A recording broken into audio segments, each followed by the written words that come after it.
السلام علیکم، یہ چائنا ریڈیو انٹرنیشنل کی اردو سروس ہے۔ بیجنگ اسٹوڈیوز سے اب تک کی خبروں کے ساتھ میں ہوں شاہد افراز خان۔ سب سے پہلے اہم خبروں کا خلاصہ۔ تائیوان کا معاملہ چین کا داخلی معاملہ ہے اور چین کی وحدت یقیناً ہوگی، چینی وزیر دفاع۔ چین کے شینزو 15 انسان بردار خلائی مشن کے عملے کی بحفاظت واپسی۔ چین کا فلسطینی پناہ گزینوں کے امداد کی خاطر UNRWA کے لیے $10 لاکھ عطیے کا اعلان۔ اور اب خبریں تفصیل کے ساتھ۔ مقامی وقت کے مطابق 4 جون کی صبح چین کے ریاستی کونسلر اور قومی دفاع کے وزیر لی شانگفو نے سنگاپور میں 20ویں شنگری-لا ڈائیلاگ میں شرکت کے دوران چین کا نیا سیکیورٹی انیشیٹو کے عنوان سے خطاب کیا۔ امور تائیوان سے متعلق لی شانگفو نے کہا کہ تائیوان چین کے بنیادی مفادات کا مرکز ہے اور یہ چین کا داخلی معاملہ ہے۔ ان کا کہنا تھا کہ ایک چین کا اصول عالمی تعلقات کے تناظر میں عالمی تسلیم شدہ بنیادی اصول بن گیا ہے۔ ون چائنا اصول کو کھوکھلا کرنے کا کوئی بھی عمل مضحکہ خیز اور خطرناک ہے۔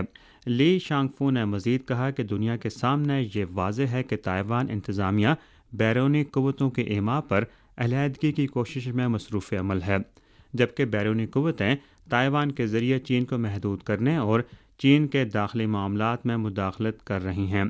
یہی آبنائے تائیوان میں کشیدگی کی بنیادی وجوہات ہیں اور آبنائے تائیوان کی موجودہ صورتحال کو تبدیل کرنے میں مسائل کا سبب ہیں۔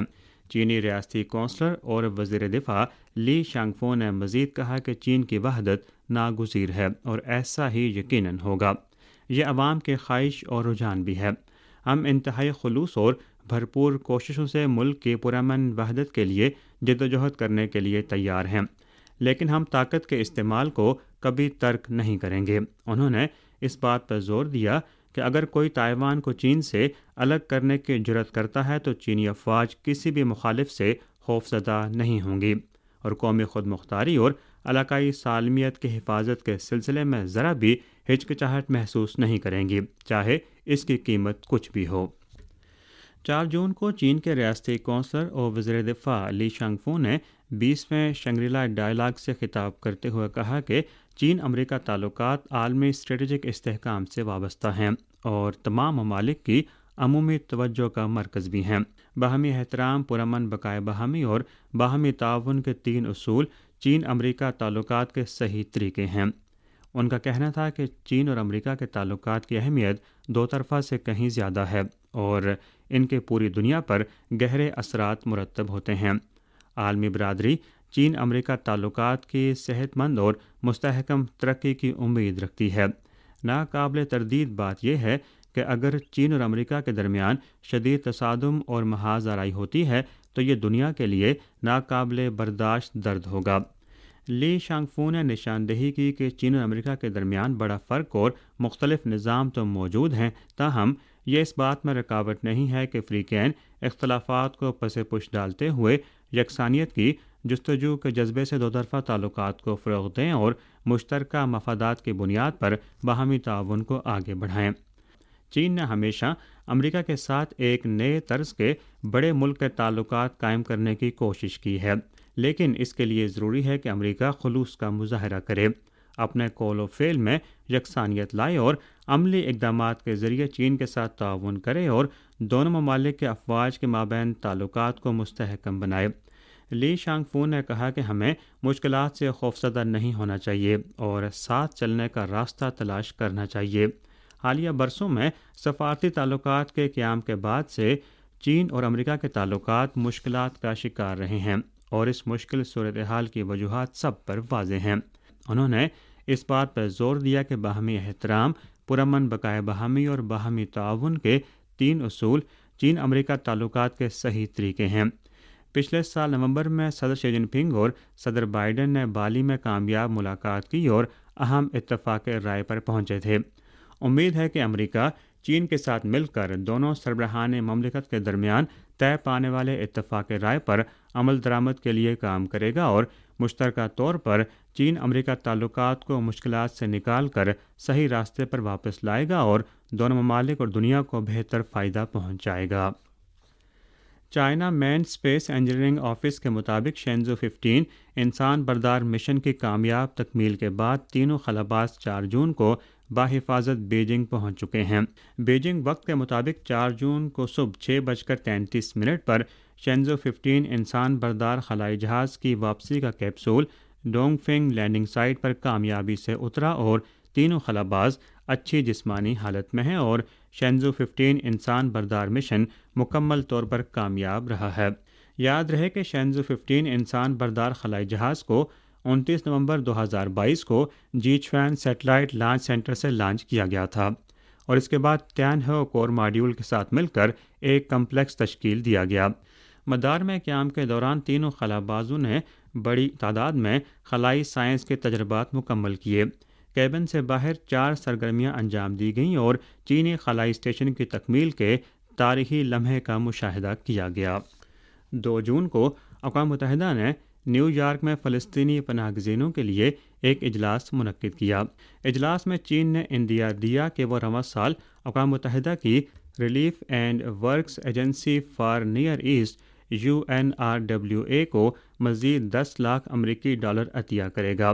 اقوام متحدہ میں چین کے نائب مستقل مندوب گینگ شوین نے اپنے خطاب میں کہا کہ پناہ گزین بننا 50 لاکھ سے زائد فلسطینیوں کا انتخاب نہیں ہے۔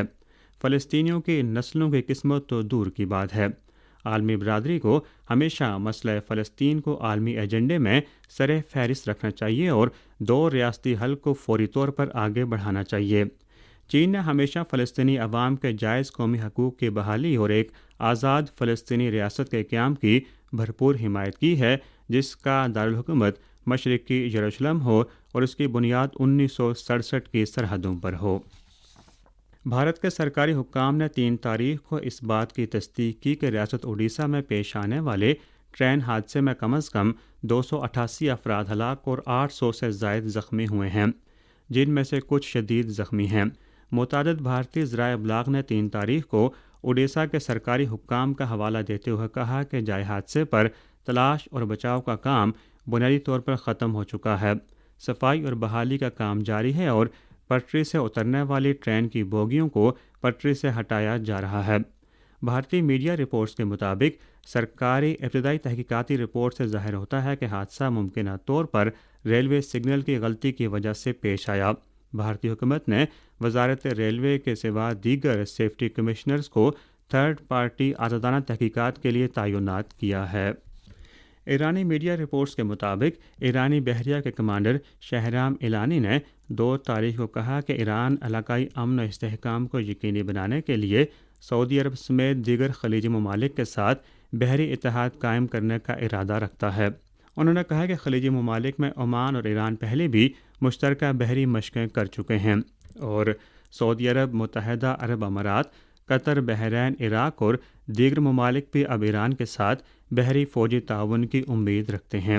اس کے علاوہ پاکستان اور بھارت بھی مجوزہ بحری اتحاد میں شامل ہوں گے۔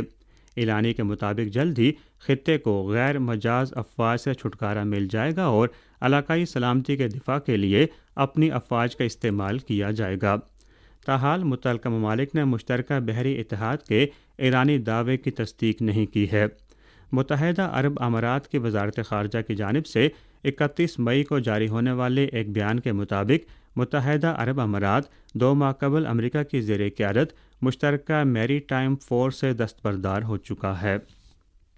مقامی وقت کے مطابق 3 سے 4 جون تک تیل برآمد کرنے والے ممالک کی تنظیم اوپیک اور غیر اوپیک تیل پیدا کرنے والے ممالک پر مشتمل اوپیک پلس کا اجلاس ویانا میں منعقد ہوا، جس میں رواں سال کی دوسری ششماہی میں پیداواری پالیسیوں کا جائزہ لیا جا رہا ہے۔ رائے عامہ کا خیال ہے کہ اپریل میں اوپیک پلس پیداوار میں کمی کے اقدامات پر مؤثر طریقے سے عمل درآمد نہیں کیا گیا ہے۔ مارکیٹ طلب کی کمزور توقعات اور یورپ اور امریکہ میں معاشی زوال پذیری کی شدت میں اضافے کے باعث موجودہ اجلاس میں پیداوار میں کمی کے مزید سخت اقدامات کا اعلان متوقع ہے۔ موجودہ اجلاس میں میڈیا کوریج پر سختی سے پابندی عائد کی گئی ہے اور رائٹرز، بلومبرگ اور ڈاؤ جونز سمیت کئی میڈیا کو رپورٹنگ سے روک دیا گیا، جس سے یہ بھی ظاہر ہوتا ہے کہ اوپیک پلس اگلے رد عمل کے حوالے سے بہت احتیاط سے کام لے رہا ہے۔ اسی کے ساتھ خبریں ختم ہوئیں۔